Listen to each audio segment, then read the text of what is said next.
दुनिया के नक्शे पर एक और युद्ध का माहौल तैयार हो रहा है। ये वो देश हैं जो एक दूसरे का नामो निशान मिटा देना चाहते हैं।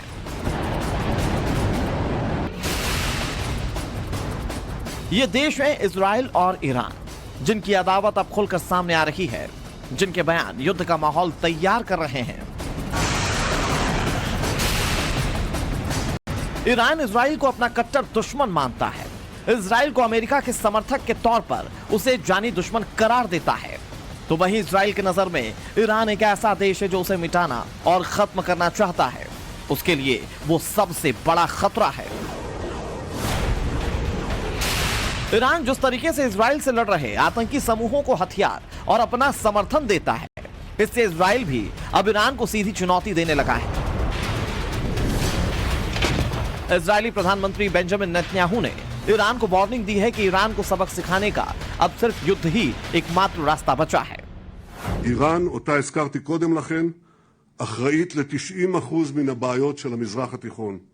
התוקפנות של המשטר הקנאי בטהרן מערערת שוב ושוב את היציבות באזורנו. משטר זה מאיים להשמיד אותנו ולפגוע במדינות נוספות שנושאות עיניים לכיווננו. כמי שיש לו את הזכות להנהיג את המדינה החזקה שלנו. इजराइल और ईरान की अदावत बेहद पुरानी है। 1979 की इस्लामिक क्रांति के बाद ईरान ने इजराइल के साथ सभी राजनयिक और वाणिज्यिक संबंध तोड़ दिए। इसके बाद दोनों देश एक दूसरे के खिलाफ खुफिया अभियान चलाने लगे, जिसमें कभी ईरान ने मोसाद से संबंध रखने वाले लोगों को मौत की घाट उतारा, तो कभी इजराइल ने ईरान के उन परमाणु वैज्ञानिकों को ऑपरेशन के तहत मौत के घाट उतार दिया जो इजराइल के लिए खतरा बन रहे थे। इतना ही नहीं, ईरान फिलिस्तीन, सीरिया और लेबनान के जरिए भी इजराइल को अस्थिर करने के लिए आतंकी समूहों को समर्थन देता आ रहा है। लेकिन अब इजराइल ने भी ऐलान कर दिया है कि इसका मुंह तोड़ जवाब अब जंग ही है। Bureau report, times now, Navbharat.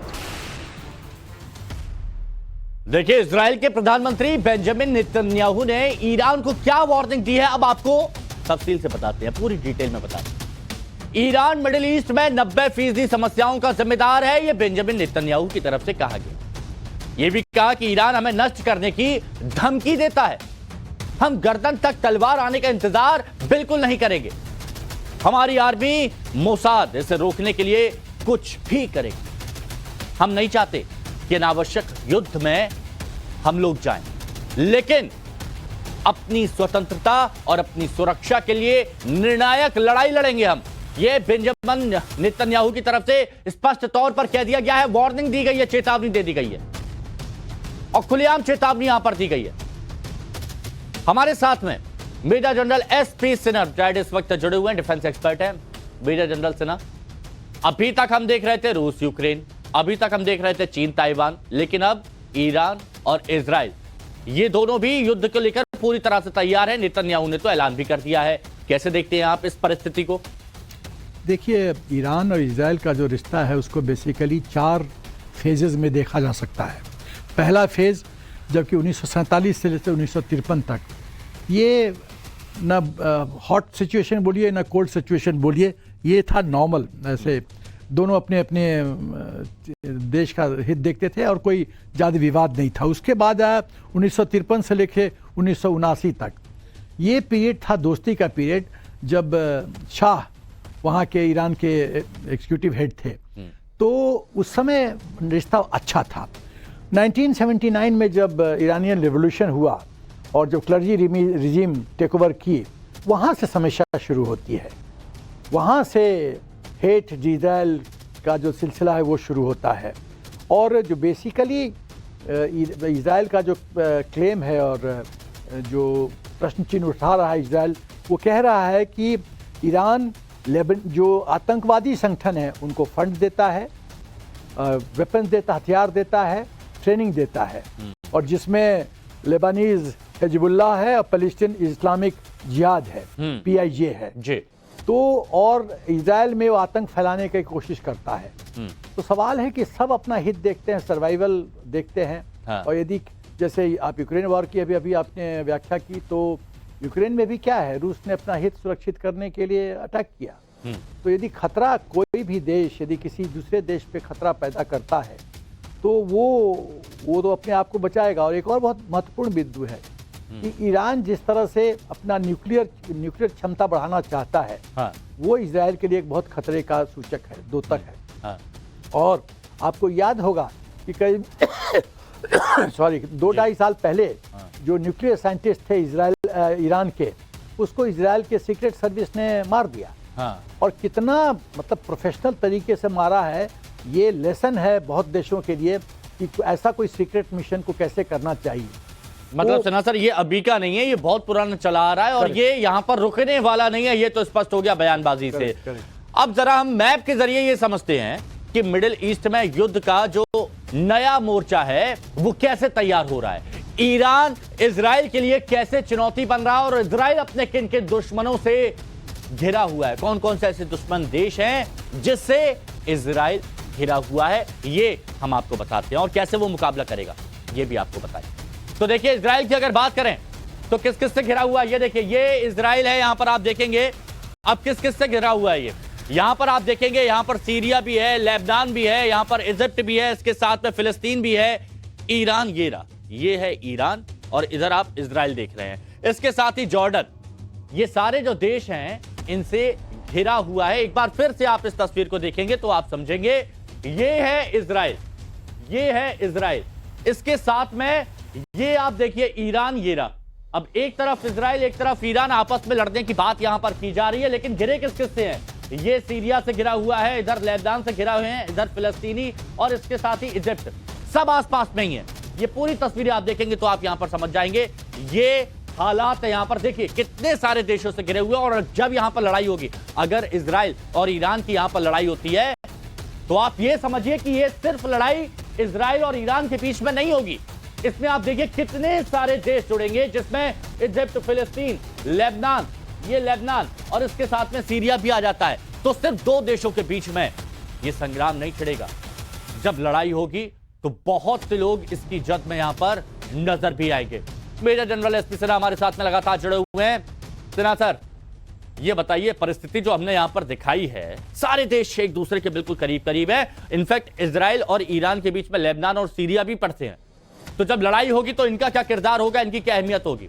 देखिए, ये 6 फ्रंट वॉर सिनेरियो इजराइल के लिए है, और इजराइल जिस देशों का आपने क्या मेंशन किया, वो 6 देश से, और इजराइल सेंटर में है और 6 देश उसको सराउंड किए हुए हैं।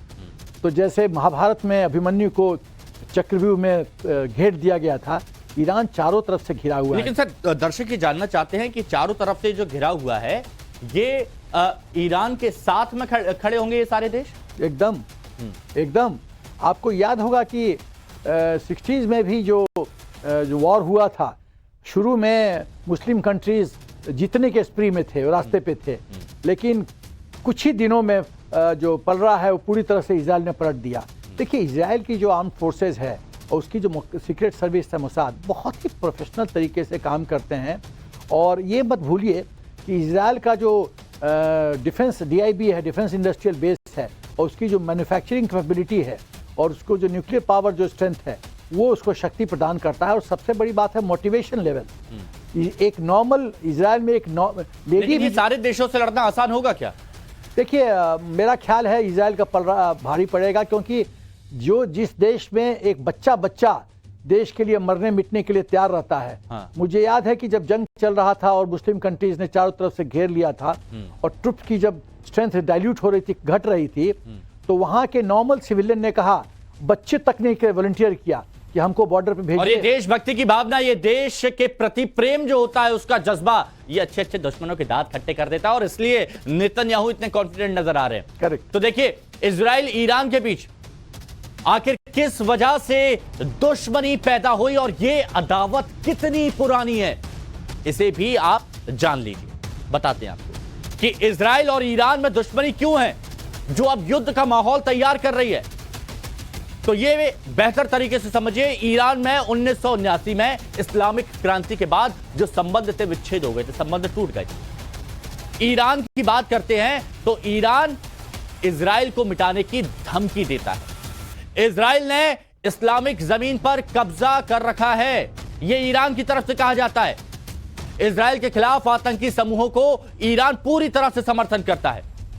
इजराइल का अमेरिकी समर्थक होना भी दुश्मनी की एक बहुत बड़ी वजह है और इजराइल भी ईरान को खतरे के तौर पर हमेशा से दिखता है। ईरान में परमाणु हथियार इजराइल के लिए खतरा बनते हुए नजर आते हैं। फिलिस्तीन, लेबनान, सीरिया, जिनका भी आपको नक्शा हमने दिखाया था, इनके जरिए ईरान चुनौती बना हुआ है और एक दूसरे के खिलाफ खुफिया अभियान चलाने से इनकी जो दुश्मनी है सातवें आसमान पर पहुंच गई है, एक अलग ही लेवल पर यहां पर पहुंच गई। ये हालात यहां पर अभी कुछ पॉइंटर्स बताए सिन्हा सर और बताए नए नए टेक्नोलॉजी इन्वेंट करते हैं, उनको सर्टिफिकेट नहीं मिलता, खाली मेरिट का अवार्ड दिया जाता है। और मेरी जो इंफॉर्मेशन है कि 600 से ज़्यादा वहाँ स्टार्टअप्स जो हैं वो इतना बढ़िया बढ़िया टेक्नोलॉजी इन्वेंट करते हैं, निकालते हैं इजराइल के लिए, जो इजराइल को शक्ति प्रदान करता है। ये क्षमता ईरान के पास नहीं है। दूसरी बात कि इजराइल बहुत प्रोफेशनल तरीके से लड़ता है। आप सोचिए कि 5-6 मुस्लिम देश इजराइल को चारों तरफ से घेर लेते हैं और वो बाजी पलट देता है। यदि ट्रुप्स स्ट्रेंथ की बात कीजिए, वेपन्स की बात कीजिए, हर एक नंबर गेम में वो लोग ज्यादा थे। लेकिन वक्त भी तो काफी बदला है ना। करेक्ट। तो वक्त बदला है तो चुनौतियां भी यहां पर बढ़ गई हैं। इसीलिए बाकी के देशों की एक अलग रणनीति जो भी ईरान का जो सबसे बड़ा स्ट्रेंथ आज की तारीख में है, उसको न्यूक्लियर कैपेबिलिटी जो बढ़ाने की और कोशिश कर रहा है। और इजराइल नहीं चाहता है कि ये इस क्षेत्र में वो आगे बढ़े और इसीलिए उसने न्यूक्लियर साइंटिस्ट को ठोक दिया और ईरान के अंदर ठोका है। और वो डिटरमिन्ड है कि यदि ईरान इस क्षेत्र में और आगे बढ़ता है तो हमको जो अच्छा लगेगा राष्ट्र हित में होगा, हम करेंगे। संदेश साफ है कि इजराइल चुप नहीं रहने वाला है। और ये माना जाए कि इजराइल को अमेरिका का सपोर्ट है। और सबसे ताज्जुब बात है कि ये ईरान एंटी इजराइल या मुस्लिम फ्रंट को रिप्रेजेंट करने की कोशिश कर रहा है, पर सऊदी अरबिया तो इजराइल का दोस्त बना हुआ है। और सऊदी अरबिया तो अभी भी कहिए तो फ्रंट लीडर है मुस्लिम वर्ल्ड का। तो ये बड़ा कॉम्प्लेक्स सिचुएशन है। इजराइल को अमेरिका का सपोर्ट, सऊदी अरबिया का सपोर्ट और मुस्लिम कंट्री होते हुए सऊदी अरबिया सपोर्ट करता है। अगर कहीं पर भी युद्ध की बात आती है सिन्हा सर, तो ऐसा लगता है कि वर्ल्ड वॉर 3 बिल्कुल नजदीक आ गया है कि सारे देश, जितने भी देश हैं, वो धड़ों में बटे हुए हैं, वो गुटों में बटे हुए हैं। कुछ देश उसका समर्थन करते हैं, कुछ देश उसके खिलाफ होते हैं। और ये बताता है कि देखिए बाकी के जितने भी देश हैं, सब लोगों ने अपने साथियों को चुन लिया है, अपने दुश्मनों को चुन लिया है। एकदम।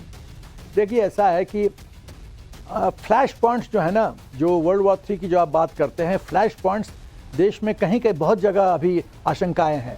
आप यूक्रेन रशिया की बात कीजिए, आप ताइवान की बात कीजिए, आप अभी इजराइल और इसकी बात कीजिए, अपना ईरान की बात कीजिए, सीरिया इराक में एक ज़माने में वो भी सेंटर ऑफ ग्रेविटी था युद्ध का।